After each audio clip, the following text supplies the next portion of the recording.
Hello guys, welcome back to my channel. तो my name is Ankit Singh and I belong to Prayagraj, Uttar Pradesh. I recently got selected in as a probationary officer in Central Bank of India। तो जैसे आपको पता है कि इस channel पर मैं अपने सेल्फ गिवन एनालिसिस और अपने स्कोर कार्ड शेयर करता था अभी तक। अब मैं चाहता हूँ कि मैं अपनी तरह ही जितने एस्पिरेंट्स हैं उनको गाइड कर सकूँ कि वो बैंक एग्ज़ाम को क्रैक कर सकें। पहला एग्ज़ाम दिया बैंकिंग का, वो था IBPS क्लर्क।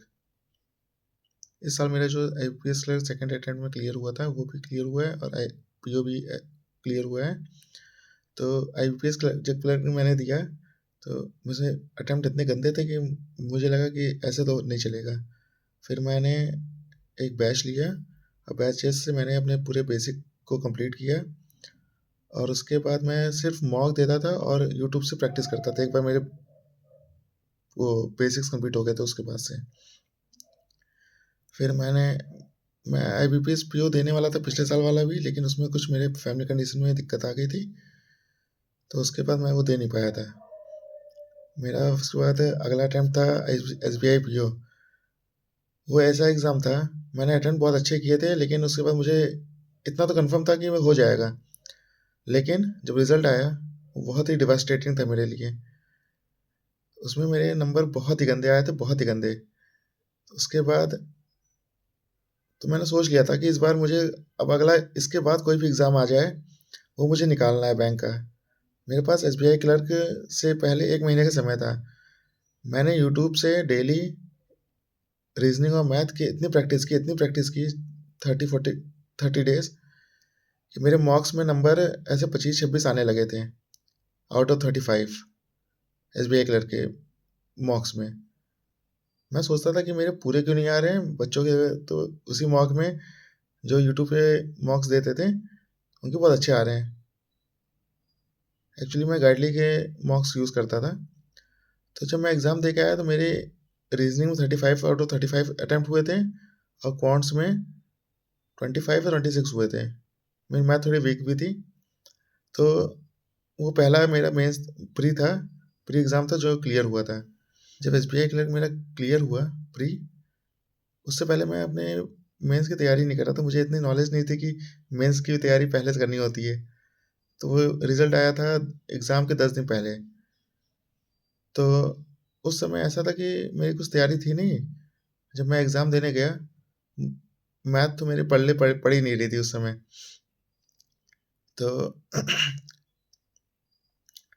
तो मेरा उसमें 44 नंबर आए थे 200 में से, और कट ऑफ मेरी कुछ 60 नंबर की गई थी, 60 या 63 गई थी शायद। तो इस साल का जो मैंने फिर उसके बाद RRB PO और RRB क्लर्क एग्ज़ाम से एग्ज़ाम देना स्टार्ट किया था।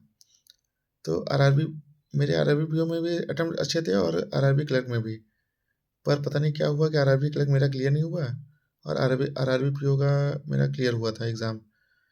तो इस समय से मैंने ये स्ट्रेटेजी बना ली थी कि मैं प्री दे के आऊँगा, उसके उसी दिन से मैं मेंस की तैयारी करना स्टार्ट कर दूँगा। तो मैंने इसी चीज़ को आज तक फॉलो किया था।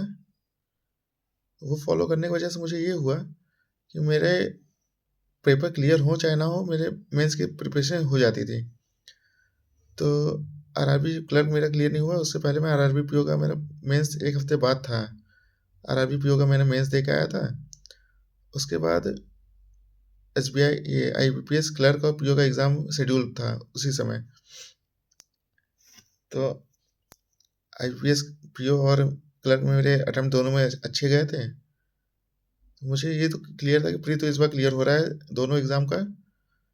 तो मैंने मेंस की तैयारी बहुत अच्छे से की थी। IBPS क्लर्क का जो मेंस का एग्ज़ाम था वो मैं सितंबर अक्टूबर में हुआ था, तो वो मैं दे के आया था। फिर उसके बाद से मैं IBPS PO की तैयारी कर रहा था अच्छे से।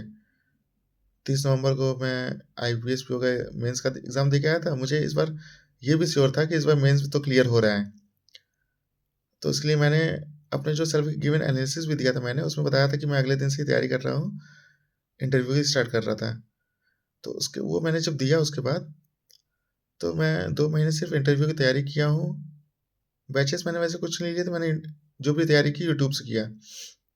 यूट्यूब मेरे लिए बहुत वरदान की तरह था। उसके बाद मैंने जब इंटरव्यू हुआ, इंटरव्यू मेरा शेड्यूल जब रिजल्ट आया 31st को,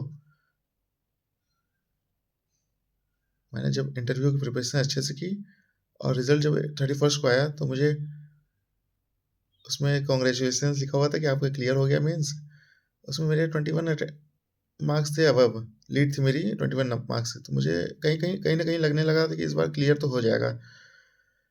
तो इंटरव्यू मेरा शेड्यूल था 10 या 7 या 8 दिन मिला था मुझे इंटरव्यू के लिए। तो मैंने उसमें अच्छे से और प्रिपरेशन की, अपने आप को जो भी मेरी कमी लग रही थी वो सब सही किया और इंटरव्यू दे के आया था।